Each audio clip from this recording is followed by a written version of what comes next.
Hello and welcome to the Zach Ratliff Show. I'm Zach. This is Adam.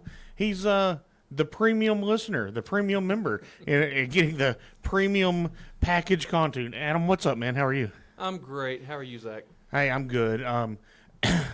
Adam is a Texas-focused person, so we're going to kind of get into some of that. Let me start with thanking my sponsors, Elmwood Goods and Services. No, not Elmwood Goods and Services. Elmwood Custom Goods, and then Mortgage Financial Services, and then Church on the Rock, Texarkana. That's churchontherock.org.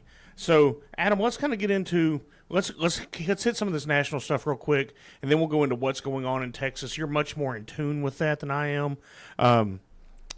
Only 51% of my listeners are in Texas. Wow. And then you would think, oh, that's because it's Texarkana, Arkansas.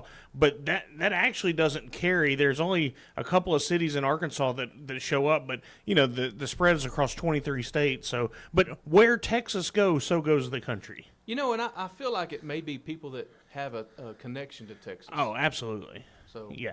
So we'll get there. All right, let's one thing that I wanted to go into was from yesterday, and this affects me dramatically being in the real estate business, is Jerome Powell held the interest rate.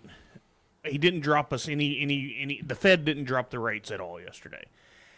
I've been saying, and for years now, and even on the old show that I was on, I said it quite often, that if Donald Trump won the election, they would not cut the rates anymore to punish us for electing him. And I know that's a 100% partisan view on things, but I feel 100. The economy's down, and I've got an article here. Blue collar wage growth is rising. Inflation has basically stopped. The only reason not to cut these wages is to punish the people for electing who the machine didn't want. what do they call it? The prime rate? The prime rate. The very basic part. What is that now? Oh, I don't know. Yeah, we can find out. Let's see. We need a premier experience user listener to research things. Yeah. Oh, and by the way, we're live for the first time today. So welcome to the first live show. We'll work this out. What a privilege on my part. Yeah, man, that's awesome. Well, thanks for helping me make it happen. The WSJ prime rate 7.5 this week. Wow. Federal discount rate, so that's the prime, is 4.5. So it's a year ago it was 5.5 because they were cutting rates running into the election, doing everything they could at first for Biden and then for Kamala. And once again, I understand that my view is 100% partisan on this. Right. However, I don't see evidence that I'm wrong. There are some things that are just facts. Yeah, that's exactly right. So anyway, that just really got all over me. I knew it was coming, yet here we are, and it still gets all over me. I'm a guy that I'm of the opinion that if we can cut inflation, and I understand what I'm about to say might upset some folks, but if you can cut inflation and cut inflation and cut inflation, eventually it becomes deflation. And, hey, would it hurt us for prices to start to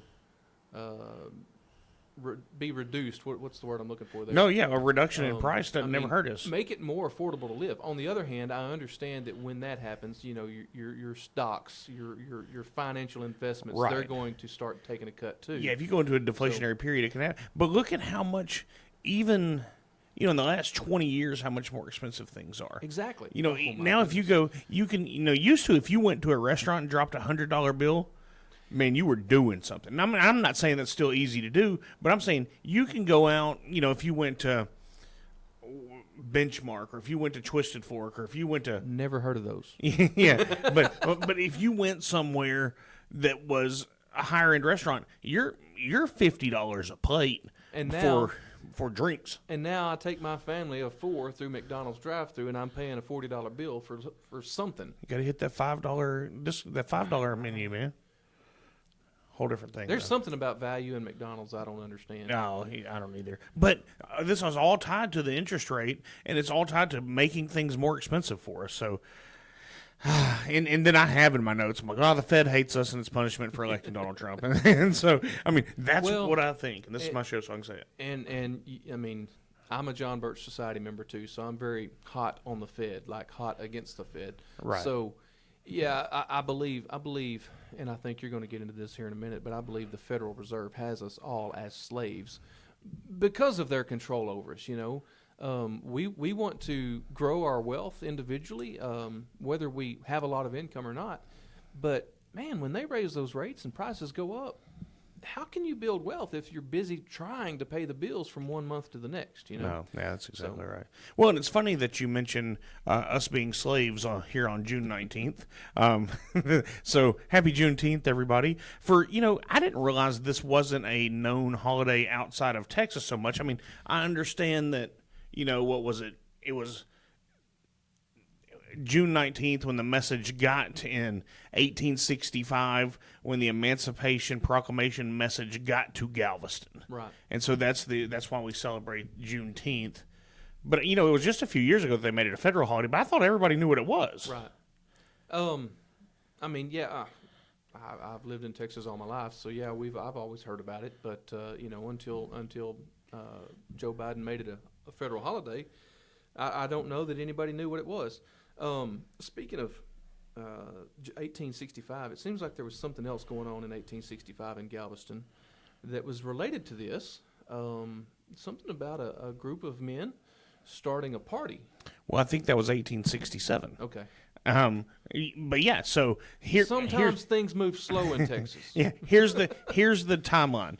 1863, Emancipation Proclamation. 1865, Juneteenth happens. Texas slaves in Galveston find out they're freed. 1867, 101 black men and a few white men start the Republican Party of Texas. Of Texas. And so what's amazing about that is Republicans have always been on the side of freedom. Absolutely. And still are. Now, you'll get this. I even saw somebody's Facebook post, I don't know, last night, just a pre-Juneteenth post, like, for all you haters, don't be out there waving your flags and mad about June. I'm excited about Juneteenth.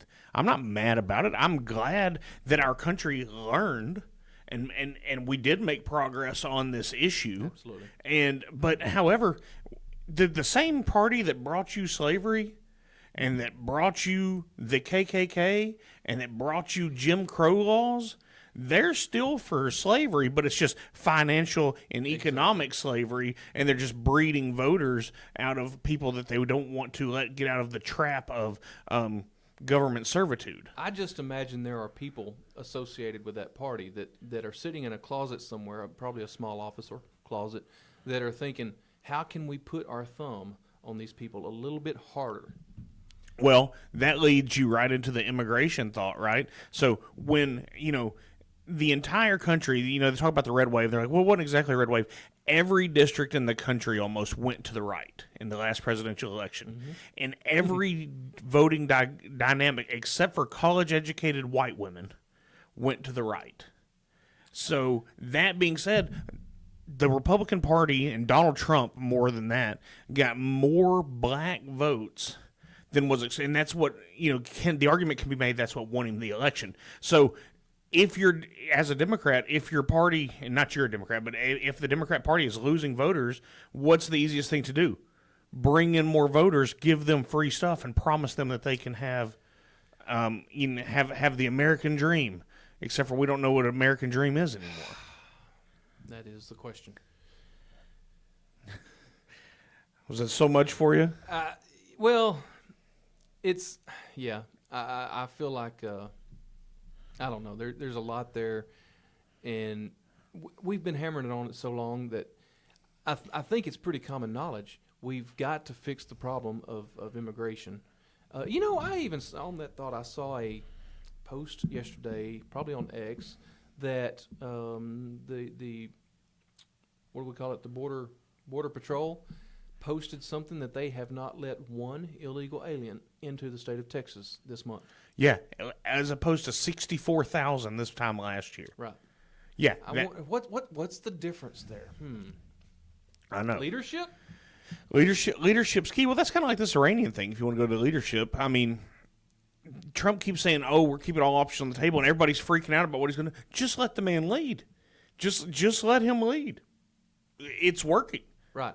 People don't want to. We're Americans, and we came to America because we wanted to basically reject certain authority figures. Right. Americans have always had a problem with authority. We don't want to respect authority. And even more so here in Texas. Well, and let's be specific. They don't want to respect kings that want to put their thumb on us, right? Right. So, we like to throw a fit about what our leaders are doing. Sometimes we need to recognize that maybe they do have our best interests in mind. Well, and I talked about this yesterday or the day before. God appoints all leadership. That's right. And so but on the other side, if you don't believe in God and you have a faithless party, then it doesn't matter. Oh my goodness. So, I spent some time a couple days ago scrolling Twitter and making some comments on, responding to certain things. And I have decided there are people in the claiming to be members of the Republican Party of Texas, that it's pretty obvious they don't believe in God. Yeah. Because, let's just say they're not supporting the Republican Party of Texas platform and priorities. They think we need to go a different direction. So Right. I'm wondering, if you don't support the platform, if you don't agree with all the delegates that pass and that elect, that approve that platform, are you really a member of that party, or should you consider going somewhere else? That's exactly right. All right, let me cover a couple more things, and we'll get into some of the state stuff. A cyber attack took over Iranian TV stations yesterday, Imagine that. encouraging but it was good. It was encouraging them to rise and claim their country. And then women took to the streets, ripping off their hijab. Here's what I don't want to happen, because this happened. I don't know if you remember this. This happened a few years ago, and the Iranians stood up. We didn't come support them. Nobody came to support them, and they just got murdered. They just came down with an iron fist on them. So that's the thing. Here you can take to the streets and riot about whatever you want to, and I'll never be against you, protesting or whatever, as long as your rights aren't impeding into my rights. But there, if you do it, you die. Right. It's a whole different game. And so then that leads into what Whoopi Goldberg said yesterday, that black people in America have it just as bad as the Iranian population. Right. And I'm going somewhere to what you just, this is so wild. And you said, well, I think it's common knowledge. I think a lot of times I'll think, well, everybody knows that. And then, I have to make sure that I get out of it, because you and I talk a lot. And then we have the same people, group that we talk to. But once I get outside my circle, I'm like, oh, everybody just thinks I'm crazy. Mm-hmm. They don't pay attention to this. Now, look, by no mistake of your own, you got little Johnny to take to soccer and little Susie to dance, and you got mom's working and dad's working, and you're trying to pay the bills. You got life happening. We're all just trying to survive day to day. Got to lose 10 pounds. Got to do this. Got to do that. Hopefully I get a job. I can get my 2 weeks of vacation. There's so much that all this can seem overwhelming. Absolutely. And so my point yesterday was, that's glad I have Jesus, because there's peace in that. On that note, several years ago, I had made up my mind to quit a job, and it kind of upset my wife. She says, "What are you going to do for a living?" And I said, "I don't know." Right. But I know that God's going to take care of us. Yeah. I know that He's going to provide something. And sure enough, the end of the contract came up, time ran out, and I was jobless. Through the situation, I still had a few more months of a paycheck coming. Right. But within a few weeks, I had a new job lined up. It's just amazing how you live a life of faith, and He takes care of you. Right. And He gives you that peace. Now, it doesn't mean you're driving a new BMW and living in a mansion all the time. That's right. But, it says our rewards come in heaven. And so that's one thing that I often say. Being a Christian doesn't make everything easier necessarily. It makes it endurable. It makes it where you can get through it. And look, and then I tell people, oh, well, I can do. God won't put on. People say God won't put on you more than you can handle. That's not true. It doesn't say that there are people born to be martyrs to Christendom. There are people that are going to be killed, but through the Holy Spirit, they can endure that into an afterlife. So it's just amazing. The only person that can carry us through is Jesus if we give it to Him. God works for the good of all those who love Him and are called according to His purpose. That's We're exactly all right. born with a purpose, and it may take time to find that purpose, but when you fall into that place that He wants you in, everything works. It's just, I think back to certain times where I found myself in those moments exactly where he wanted me. Yeah. Just, we talk about the peace, but I'm serious. In those moments, you may be excited about something, but in that moment, just an ultimate peace comes over you, and you realize he's in control. And Yeah. what I just said was his words, and this person is now changed. You It's know, cool. that's exactly right. And sometimes even, and I might not realize it for 2 or 3 days afterwards, like, oh, Yeah. Yeah. oh, okay. You wake up in the middle of the night, and why is this guy on my, oh. You know, oh, I'm bad about that. I will, you know, if God's putting it on me, I will call people. Hey, are you okay? I've got a few friends that I can call and say, are you okay? And especially my dad, my daughter, and even my ex-wife. A lot of times I can, you know, the Holy Spirit's like, hey, something's going on. Intuition. Right. Well, I don't know. That's the word I've used for it. I've, you know, somebody will hit me up. Hey, did you hear about so and so? Da da da da da. Yeah, I got this feeling that that's not going to work out. Right. And months later, it turns out that feeling was right. You know. Yeah, it's amazing what God will do for you. Okay, let me ask you this, and then we'll get into some of this Texas stuff. Why is the media burning Tucker Carlson right now? I don't know. I wanted to talk about this. I just looked up. I was on the mower the other day listening to some Tucker. Uh-huh. I've not been a big fan of Tucker over the years. Right. I was never a big fan of Bill O'Reilly, and he came in and took over Bill O'Reilly's Right. spot. They never let their interviewees, whatever you call me in this situation, Yeah. they never let them finish a statement. And I'm just sitting back there. If you'll let them finish, they'll dig their own hole. So Even in that anyways. Ted Cruz interview, he does that. So, yeah, exactly. That's why they're burning him, because he was bad against Ted Cruz. Ted Cruz is our angel, right? I don't know. He may be. That doesn't mean he's above reproach. That's right. So anyways, I was on the mower the other day listening to one of the most recent Tucker interviews, and so this goes back to the Iran thing. The Jeffrey Sachs interview. Have you heard that one? Mm-hmm. I have. In that interview, it sounds to me like both of them are agreeing that the Iranian people don't want to be involved in a conflict. They don't want nuclear weapons. Right. So it starts to sound more like, to me, in about 2001, when you had a president by the name of Bush saying the Iraqis have weapons of mass destruction. We've got to stop that. Except, turns out there weren't any. Right. And So that's where I'm at with it. I don't know what to believe. yeah, and I don't either, and they don't invite me to the meetings. But, you know, my thought is the Ayatollah Khomeini has always said, or Khomeini, or however you say it, has always said their goal is to annihilate Israel and to annihilate the U.S. So if they were to get one, we're on the list of people for them to bring it to. So I mean, there is a responsibility for national defense to look into this problem. right. And it also, going back to what I said, the Iranian people, apparently, according to Jeffrey Sachs, and Tucker went along with him. Right.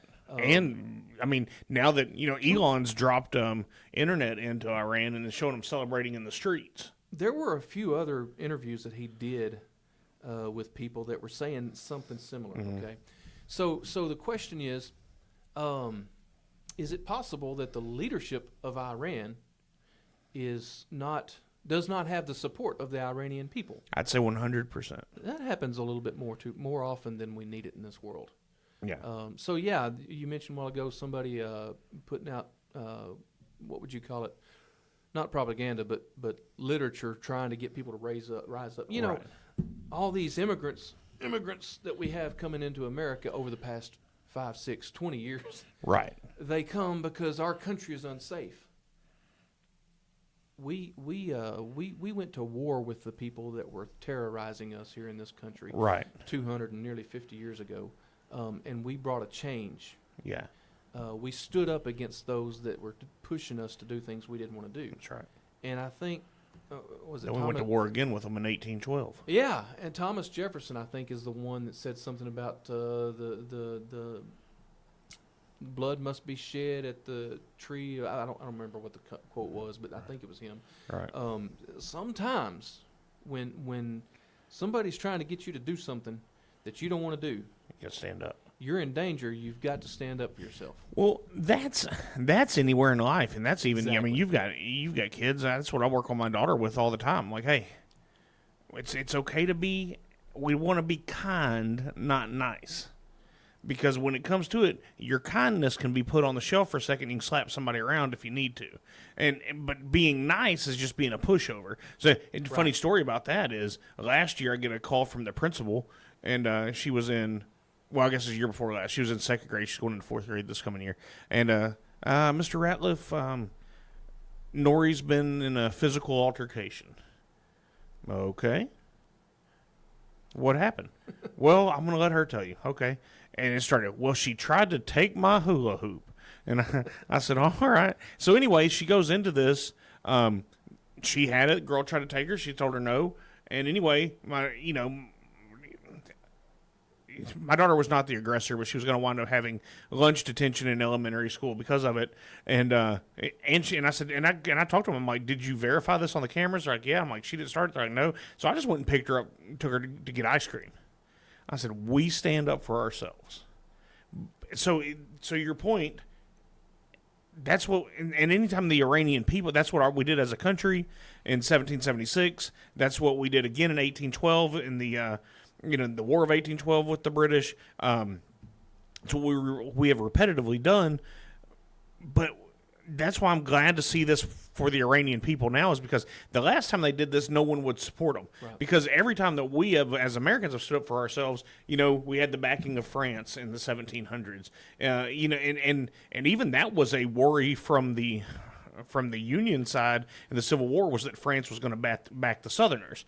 And so, but we always had support. So there has to be some level of, now I'm not calling for U.S. troops on the ground, right. But we have to support that in some way. And I'm also not calling for us coming over there and making everything a democracy, because that's not their culture. Right. They the Persian Empire has been around. One of the most famous movies in the last 20 years was 300, based off of Xerxes coming and King Leonidas and all that. I mean, the Persian Empire's been around a while. That has been the whole conflict in Iraq. Why we couldn't pull out of Iraq for all those years, because they weren't conforming to our ways, right? Right. Well, that's just not how they've done things. That's not their culture. And not only that, Zach, we've only been here as a United States of America for 250 years. Right. They've been there forever. For all time. I mean, they're well rooted in their history. They're well rooted in their culture. Yeah. And how they do things. It's going to take a little bit more than just knocking out some leaders and saying, now do this. Yeah, that's exactly right. All right, so we've covered all that. Let's get into Texas. And Adam, you just came back from the SREC meeting, which is the State Republican Executive Committee. You got that so well. Yeah. It takes a little time sometimes for some folks to roll that off. I practice. So let's say this. Lay out what this is, and then because these are going to be some of the elections and the primaries and stuff that people may not be familiar with, and why it's important to vote for, like, oh, why is my neighbor Susan on there or whatever. So let's start at the precinct level in a quick 2-minute deal. Wow. Just kind of give us the layout of it. Okay, so your party, your Republican Party anyways, and even the Democrat Party is the same way. Texas law allows for your local party representation. So your voting precinct will have what's called a precinct chair. Mm-hmm. And that precinct chair, with all the other precinct chairs in the county, make up the county executive committee. And so in Bowie County there are 18? No, there's about 32 current precinct chairs filling positions. Now, okay. I don't think at the meetings you're going to have 100% attendance. In fact, the last meeting they had, I think there were only 10 or 12 that showed up. Okay. It was kind of a quickly announced meeting, so anyways, a lot of factors there. But so you got 30 people from around the county that represent their district. And they're voting precinct. Uh-huh. And so all together, they come together and they do the business of the county party. And they can pass resolutions, they can manage some money, they can help campaign for Republican candidates in general elections. And then so from there, the counties make up what's called a Senate district, and each Senate district, that's your state senator, his district, they'll have an elected man and woman, SREC committee man and woman, and they'll be two of the SREC, the state, what'd you call it? The State Republican Executive Committee. So there's 31 districts in the state, so that means there's 62 SRECs. And then you've got the chairman and the vice chairman. That is the SREC committee. And they Okay. meet ever so often. I think their bylaws say they meet once a quarter, and they also have special meetings. They're going to have a couple coming up because of things going on that need to be dealt with before primary season gets started, which it's already started. Right. So let me ask you this. This is, I just want to make sure I'm understanding, this group of precinct chairs, county chairs, then executive committees, this is where when you start hearing people talk about party platforms. Yep.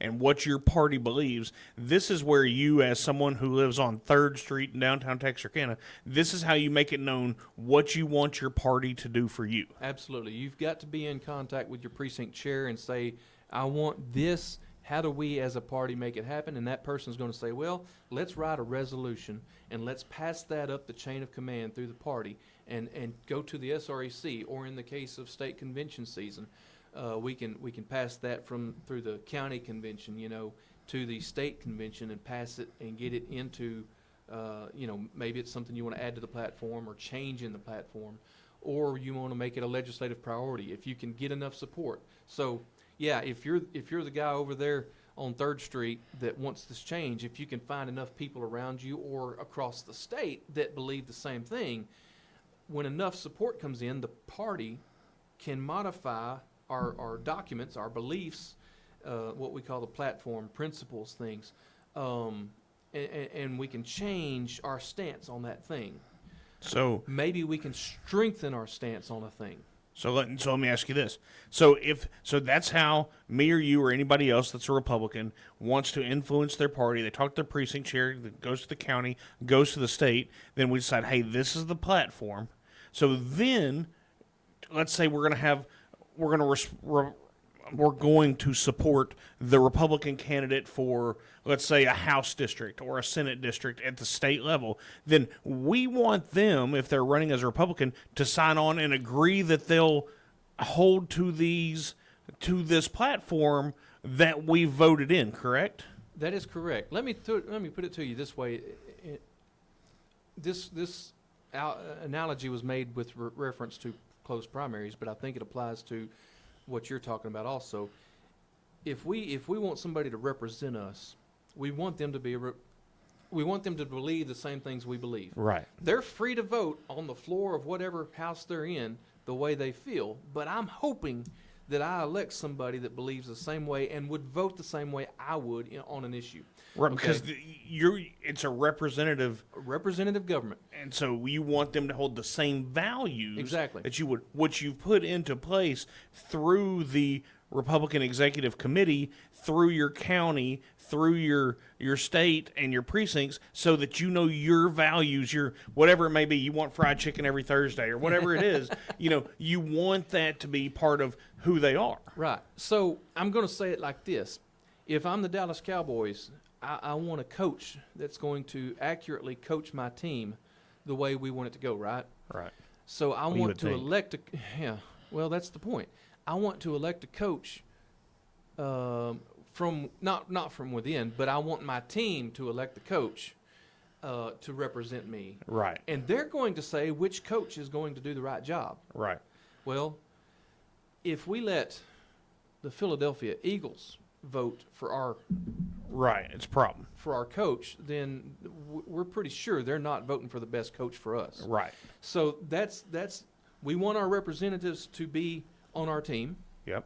We also want to close the primaries so the Eagles can't vote for our coaches or for our players even. So when you say closed primary and using that example, so let's say, here's a good example for those of you talk radio fans. From the great Rush Limbaugh, when Hillary Clinton was running against Barack Obama, we had what they called Operation Chaos.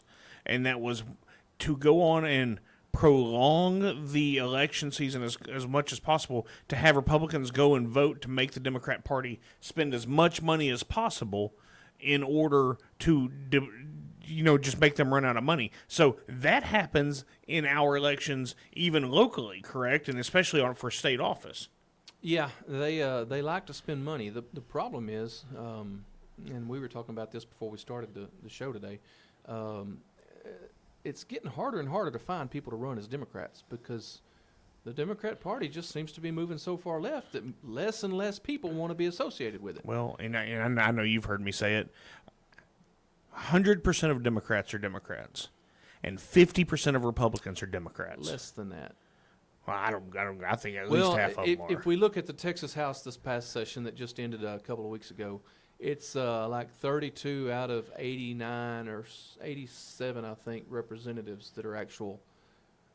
Well, no, that were so left. I guess that's going backward then. But still, there were over a third of them. Well, they voted against what the Republican Party said Right. they wanted. Yeah, so over that's a third. 30%. 30% of Republicans factually Right. vote with the other side. Right. So through this primary process, through this precincts, what we've laid down, you can get to what you call a closed primary. We want to prevent, because right now the primaries are open. All you have to do is, when you show up to vote in the primary in March, you get to pick, do you vote on the Democrat or the Republican ticket? Well, and what that does is that locks you in when they have a runoff in May. If there's a runoff, there's not always a runoff, then when you go back to vote in that runoff, you can only vote in that same party. But there's no limits to which one you can pick. Right. So, if there's not a Democrat candidate in a race, let's say a state representative, and there's 4 state representative candidates in the Republican Party, those Democrats that don't have a candidate may come over here and vote in ours just to make sure that the one we don't want gets elected. Right.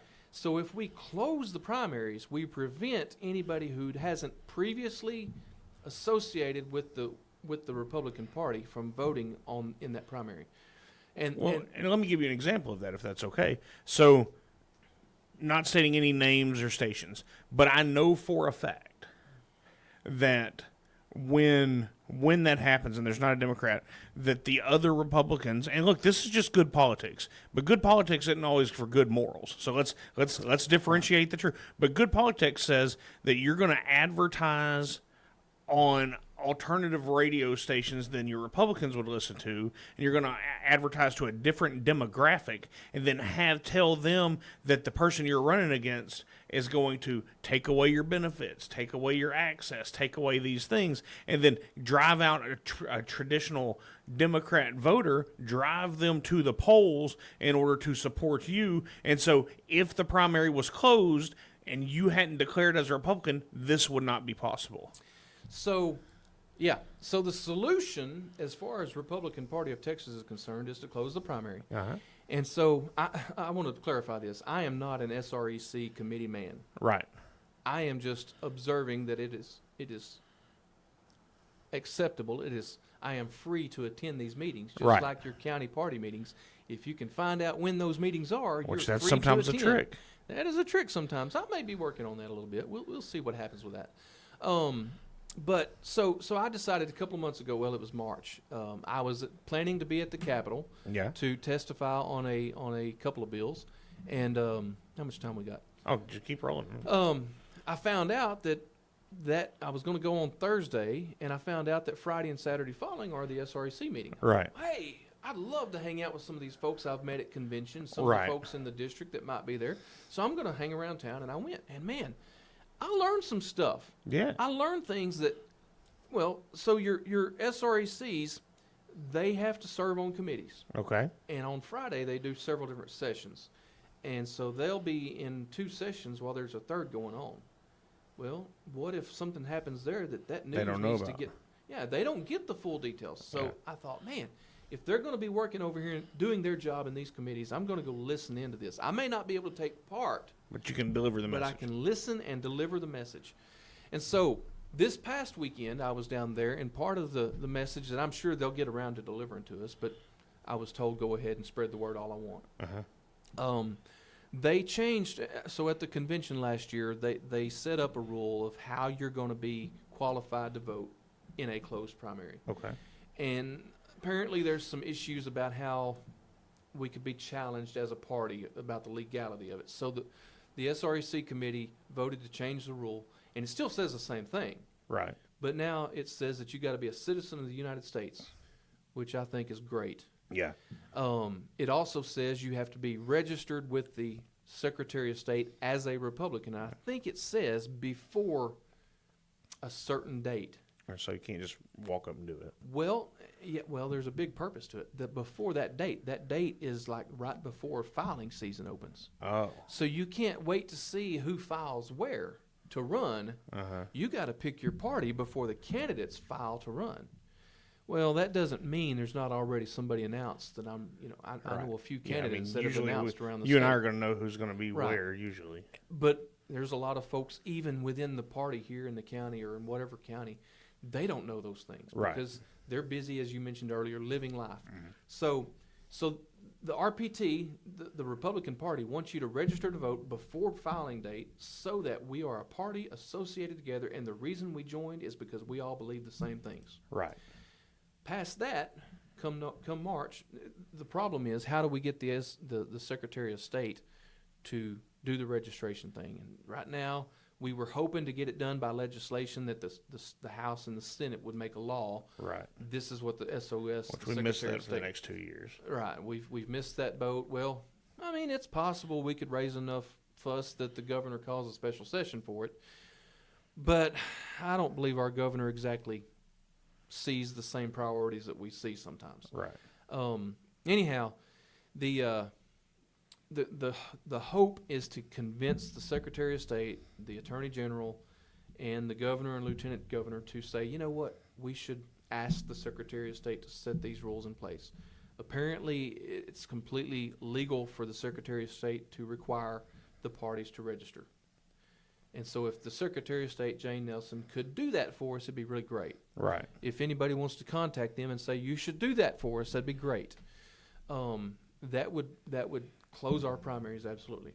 I'm told there's also a way that we can challenge somebody legally to force it to be done, and supposedly there's some judges that might see that done, but I don't know. So it's still up in the air, but that was part of the business done this weekend to close the primary and protect who gets to pick our team players. Well, and I think that's important. I gave a speech in 2020 when I was running to fill John Ratcliffe's seat, and the overarching theme of the speech was, if we lose conservatism in Texas, we lose it in the country. And so by closing the primary, it gives us a little more control of who's in there, who gets to vote for. Anybody's free to register as a Republican. This is true. Yeah, and so we're not stopping you from doing that. And somebody on X made the comment, how many Democrats are going to give up what they have in their party to register as a Republican just for this purpose? Right. Well, that's great until they have a really good candidate pop up on their party, and so which party do you believe in? Do you really want to associate with? Right. And for what purpose, I guess? Oh, that's exactly right. Anything else out of Texas? There was something else. SRC, have we lost Texas? Juneteenth. That's all I have. I feel like there was something else we talked about, but I can't remember what it was. No, I understand. And it's kind of like that sometimes. Sometimes, you'll go to a committee meeting like that there is nothing going on. Right. But when your bylaws say you need to have meetings, you got to follow your bylaws. Right. So that's something to be considered. Sometimes meetings are boring. Sometimes there's a lot of stuff that goes on. They did pass some resolutions, but that's a lot of talk. And I'm not too familiar with them. So okay. Now, here locally, I would consider you, and I don't know if you would consider yourself, but you're in the leadership of the Bowie County Patriots. And so, what do you guys have going on this evening? So tonight we've got Mark and Jaleese Middleton. Uh-huh. They were caught up in the J6 thing, as in they were like a quarter mile away from the Capitol, and they were huddled together praying. They're a very devout, strong Christian couple. We've been in prayer for them for. Do what? So we've been in prayer for them for. Yeah, and it's because as much as they were standing there praying, supposedly either one of the Capitol Police or Metro Police grabbed a hold of them and tried to instigate violence. Mm-hmm. And in self-defense, they were defending themselves. They wound up being charged with something terribly stupid crimes that obviously weren't actually committed. They were acting in self-defense against somebody trying to cause something. Right. And so anyways, they wound up in the end, I want to say they wound up going to prison, separate prisons, a men's prison and a women's prison. They were separated and sent to their respective prisons, I think on December 17th. Yeah. is when they had to report. And thanks to our president, they got their pardons on January 20th. And so they got to be home. I think it was about 3 o'clock that morning when they were united at home. Well, and if I remember correctly, there was a chance they weren't even going to have to go, but the process was rushed Right. just to make the point before Trump was inaugurated. Talk about weaponized federal agencies. Yeah. They realized, you know what, it's very likely that Trump's just going to pardon all these people. So to make our point, we're just going to move their cases up and just force this to be done. Right. And that's what they did. So I'm gonna have them share their story. I'm sure there's a lot of update. I'm sure there's more going on behind the scenes after the fact. Right. There is obviously some change that's got to happen. Right. And who better to lead that change than the victims of that Yeah. problem, you know. So they're going to be there tonight. I'd encourage everybody to come. And This is our second group of J6ers that have done man. time in the last few weeks. yeah, we had Ryan Nichols from Longview. Yeah. He was friends with a guy named Alex Harkrider, who we were at the prison over here at FCI to make sure he came out and was Had what he gotten needed. home Yeah. safely and reasonably quickly. So we were there that night when Alex and was his name Wes? My goodness, it escapes me now. There were two J6ers at FCI that were Right. released that day, Yep. that night. And anyways, so yeah, we've had several run-ins with J6 Right. folks. Okay. So, and this will be the second, maybe the third time the Middletons have been with us. Okay. So Well, it's and that's good at 6 o'clock this evening at Big Jake's in Nash. So I encourage you, if you have a chance, to go join that. Adam, thank you for being here. There's one more Oh, thing. go ahead. Anybody that's coming tonight, there's some news that goes right along with everything else we've been talking about. Uh-huh. It's going to be. I'm going to give the floor to somebody to kind of talk about that. I don't want to make any announcements myself, but we'll leave it to him. Okay. All right. Well, that sounds good. That's tonight, 6 p.m., Big Jake's in Nash. Adam, thanks for being here. Fun times. And we will do it again. I hope God blesses each and every one of you today.